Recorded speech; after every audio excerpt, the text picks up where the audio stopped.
High বন্ধুরা, তোমরা সবাই কেমন আছো? আশা করছি ভালো আছো। আমার নাম সুস্মিতা, আমি থাকি কলকাতাতে। তো ভিডিওটা ছিল রথের দিন।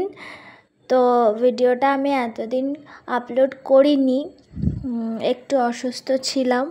কেন কি তোমরা পুরো ভিডিওটা দেখলেই বুঝতে পারবে। গোটা পুরো এক সপ্তাহ ধরে আমি এখনও পর্যন্ত সুস্থ নই। একটু গলাটা ঠিক হয়েছে, কথা বলতে পারছি বলে, এই জন্য ভয়েস ওভার দিয়ে ভাবলাম ভিডিওটা আপলোড করি। এটা ছিল সোজা রথের দিনের ভিডিও, আজকে উল্টো রথের দিন ভয়েস ওভার দিয়ে আপলোড করব। তো যাই হোক, এই যে দেখতে পাচ্ছ আমি বিকেলবেলা রেডি হয়ে চলে যাচ্ছি দোকানে, মায়ের সঙ্গে একটু হেল্প করব। আর এদিকে দেখো, এই যে রথ দেখতে পেলাম, এটা হচ্ছে আমাদের পাড়ার মানে রথ, বাজারের এখানে একটা মন্দির আছে, তো ওখানেরই রথ দেখতে পেলাম। ফার্স্ট এটা নয়, এর আগে দেখতে পেয়েছি, বাট এটাও খুব সুন্দর রথ। আর এরপরে চলে যাব মায়ের কাছে। তো মা বলল যে বাড়ির থেকে আর একটা জিনিস নিয়ে আসতে হবে, তো তাই জন্য চলে গেলাম বাড়িতে আবার। তোমাদের রথ কেমন কাটলো সবাই কমেন্ট করে জানাবে। আর আমি তো রথের দিন আমাদের দোকানে আমি বসেছিলাম, মায়ের সঙ্গে হেল্প করছিলাম। তো তারপরে গেছিলাম হচ্ছে মেলাতে। এই তো এই রথ আর একটা বড় রথ দেখতে পেয়েছিলাম, তো ওটা টেনেছি, ব্যাস এইটুখানি।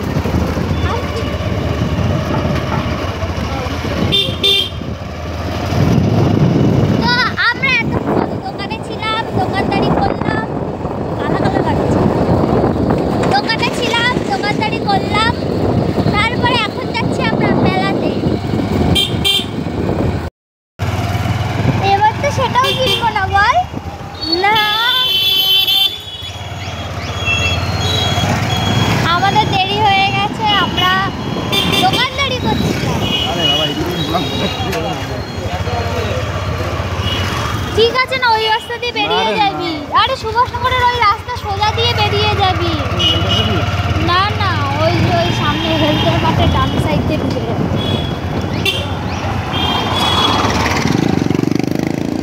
ওটা সোজা রাস্তা হয়ে যাবে। আমি বৃষ্টিতে ভিজে মেলায় যাব। এই যে এই বৃষ্টিতে ভিজেছিলাম আর ঠান্ডা জল খেয়েছিলাম। গরমের মধ্যে ঠান্ডা জলও খেয়েছি, বৃষ্টিতেও ভিজেছি, তো তার জন্য আমার জ্বর চলে এসেছে। এই মেলাটা রাতের দিকেই বসে। তো আগেকার দিনে কি হতো, এটা ওই লম্পোর আলোতে এই মেলাটা হতো। তো একদম পুরো রাস্তার ওপরে মেলাটা হয়, কোনো মাঠে হয় না। আর এই রথের দিন সন্ধ্যের থেকেই এই মেলাটা শুরু হয় পুরো রাস্তা জুড়ে। তো আমি আগের বছরও গেছিলাম, তো এই বছরও যাব। এখানে অনেক ধরনের জিনিস পাওয়া যায়, তো চলো তোমরাও গিয়ে দেখতে পাবে যে কত ধরনের জিনিস পাওয়া যায়। এই মেলাটা যদি 1 সপ্তাহ 2 সপ্তাহ ধরে বসতো তাহলে ঠিক ছিল।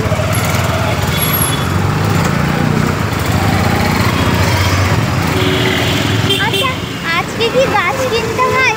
অনেকে দেখছি গাছ নিয়ে যাচ্ছে।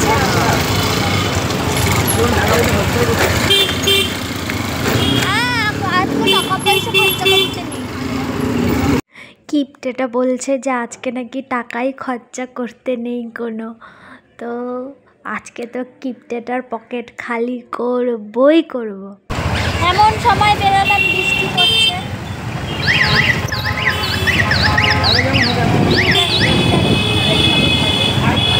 হ্যাঁ, তাও তো মানুষ যায় না মেলায়। আগে লম্পোর আলোতে হতো, এখন নয় পোস্টারের আলোতে মেলা বসে।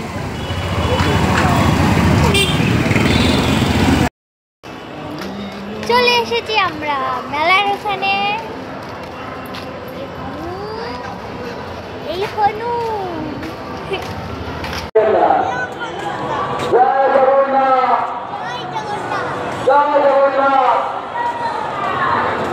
আজকে আমাদের এই রথের মেলা প্রাঙ্গণে যে 68 জেলার শুধুন মানুষ ভালো থাকুক, সুস্থ থাকুক এবং বাংলার মানুষের সংরক্ষণের সঙ্গী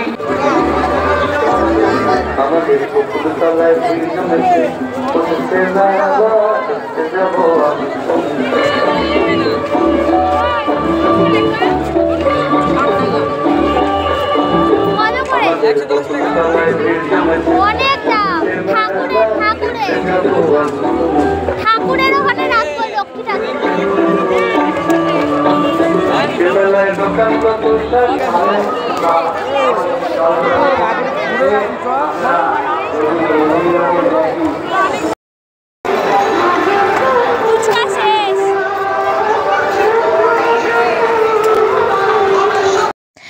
এই মেলাটা যারা দমদম বা দমদম ক্যান্টনমেন্ট বা আশেপাশের এলাকায় থাকে তারা অবশ্যই জানবে যে এটা কোন জায়গার মেলা হচ্ছে।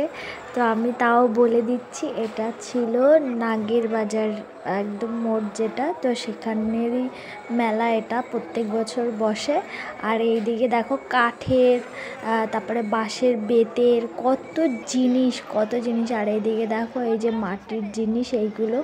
তো এখান থেকে ভাবছিলাম যে এই জলের বোতলগুলো কিনবো, তো তারপরে শুনলাম যে এই জলের বোতলের ঢাকনাগুলো নাকি ফেটে যায়, তো যার জন্য আর কিনিনি। বাট এখানকার জিনিস কিন্তু প্রচণ্ড এক্সপেন্সিভ ছিল, তো তার জন্য আর আমি এখান থেকে কিছুই নেইনি। বাট খুব ভালো লাগছিলো এই জিনিসগুলো। আমি তো ভাবছিলাম এই যে এইটাকে কি বলে, মাটির কড়াই না কি জানি না, তো ভাবছিলাম যে এটা নেব। বাট এটার যা দাম বলছিল, মানে পকেট একদম খালি হয়ে যাবে, ভিখারি হয়ে যাব, এত দাম বলছে এইটার। জিনিসের কি দাম!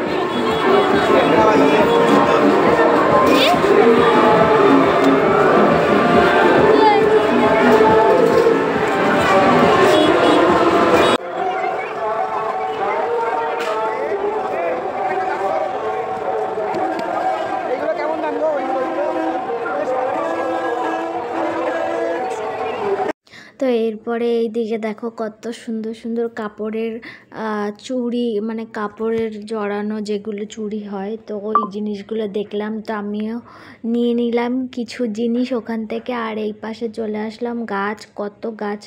বাট জানো, যেখানে বাইরে 20-30 টাকায় গাছ কিনতে পাওয়া যায়, সেই গাছগুলো এখানে 100 টাকা 150 টাকা করে বলছিল, এত দাম এখানের। তো এখান থেকে আমি আর গাছ নেইনি, চলে আসলাম। এরপরে দেখতে পেলাম এই যে রথ, তো আমি চলে আসলাম এই সাইডে।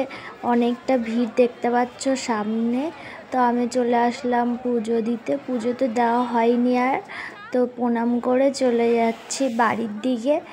এই দেখো কত ভিড়। তো এই যে আমরা দুজনে, একজন তো মাথার মধ্যে ঝুড়ি নিয়ে নিয়েছে। তো যাই হোক, চলে আসলাম বাড়ি। বাট আমার কিন্তু অনেক লেট হয়ে গেছে, অনেক লেট মানে প্রচুর লেট হয়ে গেছে।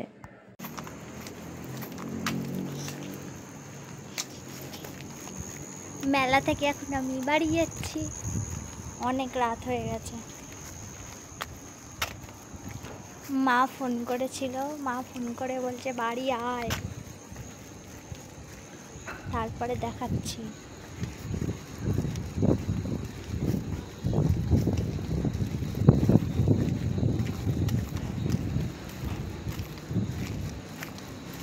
তো বাড়ি যাই। এই দেখো বাড়ি, কি কিনেছি। তো চলো, টাটা বাই।